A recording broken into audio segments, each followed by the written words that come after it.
There is no question whatsoever that Saddam is seeking and is working and is advancing towards the development of nuclear weapons. No question whatsoever. And there is no question that once he acquires it, history shifts immediately. The dangers posed by a nuclear-armed Saddam were understood by my country 2 decades ago, well before September 11th. In 1981, the late Prime Minister of Israel, Menachem Begin, dispatched the Israeli Air Force on a pre-dawn raid that destroyed the Iraqi nuclear reactor at Osirak. This probably took place months away from Saddam's ability to assemble the critical mass of plutonium for the first atomic bomb, or more than one. And today, the United States must destroy the same regime because a nuclear-armed Saddam will place the security of our entire world at risk. And make no mistake about it, if and once Saddam has nuclear weapons, the terror network will have nuclear weapons. 2 decades ago, it was possible to thwart Saddam's nuclear ambitions by bombing a single installation. But today, nothing less than dismantling his regime will do, because Saddam's nuclear program has fundamentally changed in those 2 decades. He no longer needs one large reactor to produce the deadly material necessary for atomic bombs. He can produce it in centrifuges the size of washing machines that can be hidden throughout the country.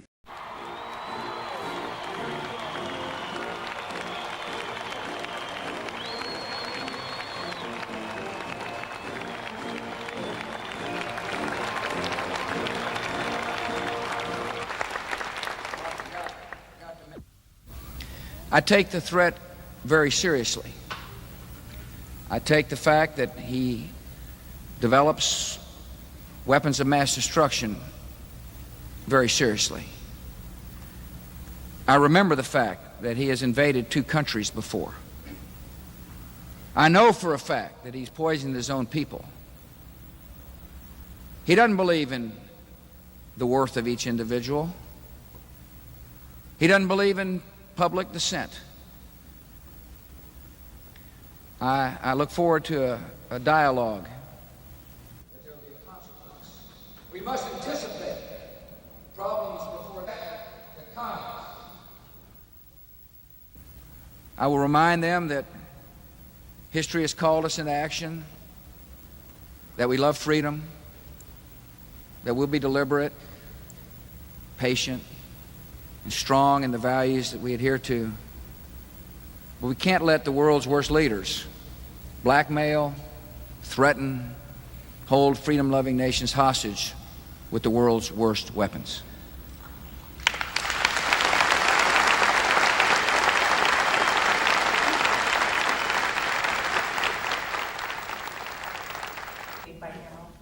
Yes. What's the outlook for pension reform right now? I think you can make the case, hypothetically, very theoretically, you can make the case that there are occasions that might require preemptive action. That's why I say, give us the facts, give us a far better appreciation of the circumstances involving Iraq, and that may be one of them. But that case has not been made so far. Do you have a sense yet of what the Senate is leaning toward the House bill, the unrestricted approach or the administration's narrower? State of the Union with Candy Crowley, CNN Sunday morning, 9 Eastern.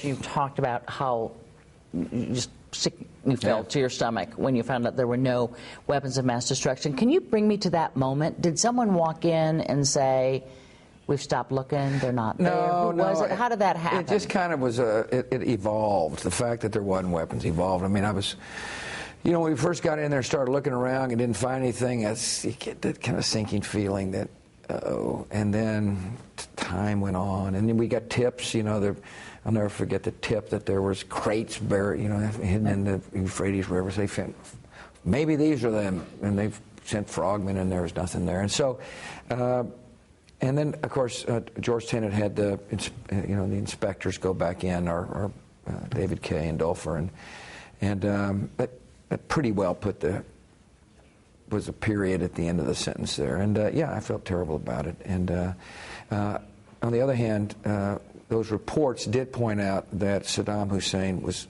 very dangerous, that he had the capacity to make weapons, that, and I'm convinced that if he were in power today, the world would be a lot worse off. One of the things I think that I thought about at the time, and I wonder if you did, and you talk a lot in the book about Abu Ghraib and how outraged you were about that, about not finding WMD when you had a CIA director who had said slam dunk. No, he said slam dunk, that the case, he didn't say slam dunk weapons. His point, just so you know, was that the case was a solid case. In other words, presenting the case would be a solid case to the people. A solid case that there were WMD.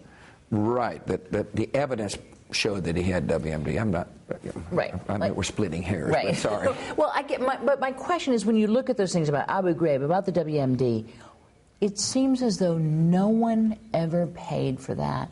We went to war largely on that basis, and I know you argue that that there is an argument that we're better off without Saddam Hussein, who was a brutal dictator and a horrible man. But the fact of the matter is that we sent young men and women there who were killed, as I know you know better than anybody else, and no one ever. You never said, you're responsible for this, you're out. And so the American people, I think, began to kind of lose confidence in their government. I can see that. First of all, I was responsible. And the 2004 campaign was partially about that responsibility. But, yeah, I mean, the commander-in-chief responsible. And, you know, I wish we'd have found weapons of mass destruction. However, that doesn't make the cause a lost cause. Right, and something that, I mean, that's something you have argued. So I believe a free Iraq is going to be transformative in the Middle East, and it's not going to happen under our lifetime. I mean, we're going to have to, you and I will be, well, I know I'll be long gone, but I think someday... I'm sticking around. I hope so.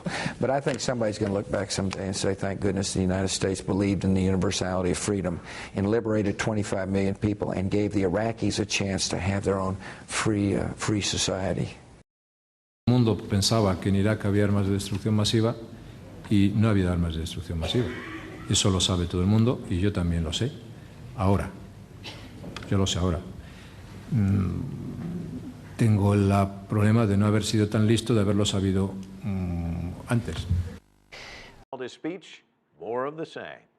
The Prime Minister of Israel.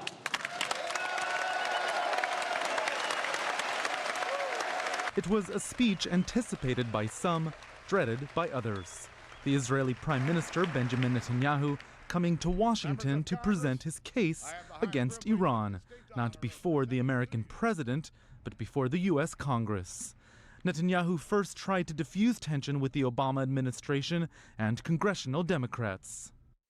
I want to thank you, Democrats and Republicans, for your common support for Israel, year after year, decade after decade. Then he went on the offensive.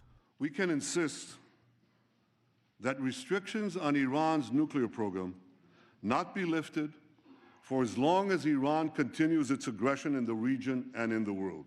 Israeli officials fear the U.S. may go easy on Iran this week at talks in Switzerland. Those are aimed at curtailing Tehran's nuclear capabilities, while ensuring enough time for Western powers to react if Iranians try to develop nuclear weapons. Netanyahu says this so-called breakout window isn't long enough and will only get shorter and shorter. But top-ranking Democrats disagreed and dismissed Netanyahu's speech, one calling it insulting to American intelligence. And U.S. President Barack Obama chimed in, saying it offered nothing new. Many anti-Israel protesters, many choose to stand with evil. They stand with Hamas. They stand with rapists and murderers. These protesters stand with them. They should be ashamed of themselves. For all we know, Iran is funding the anti-Israel protests that are going on right now outside this building. Not that many, but they're there, and throughout the city. Well, I have a message for these protesters. When the tyrants of Tehran, who hang gays from cranes and murder women for not covering their hair, are praising, promoting, and funding you, you have officially become Iran's useful idiots. That's amazing, absolutely amazing. Some of these protesters hold up signs proclaiming gays for Gaza. They might as well hold up signs saying chickens for KFC. These protesters chant from the river to the sea, But many don't have a clue what river and what sea they're talking about. They not only get an F in geography, they get an F in history. Defeating our brutal enemies requires both courage and clarity. Clarity begins by knowing the difference between good and evil. Yet incredibly, many anti-Israel protesters, many choose to stand with evil. They stand with Hamas. They stand with rapists and murderers. These protesters stand with them. They should be ashamed of themselves.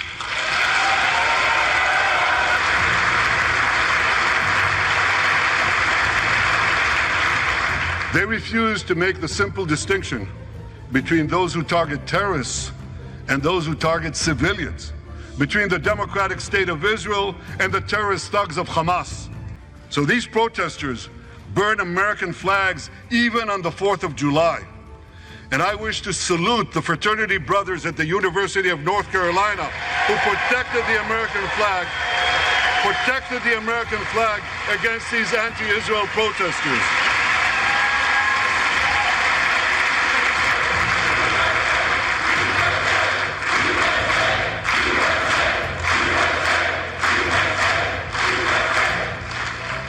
For all we know, Iran is funding the anti-Israel protests that are going on right now outside this building. Not that many, but they're there, and throughout the city. Well, I have a message for these protesters. When the tyrants of Tehran, who hang gays from cranes and murder women for not covering their hair, are praising, promoting, and funding you, you have officially become Iran's useful idiots.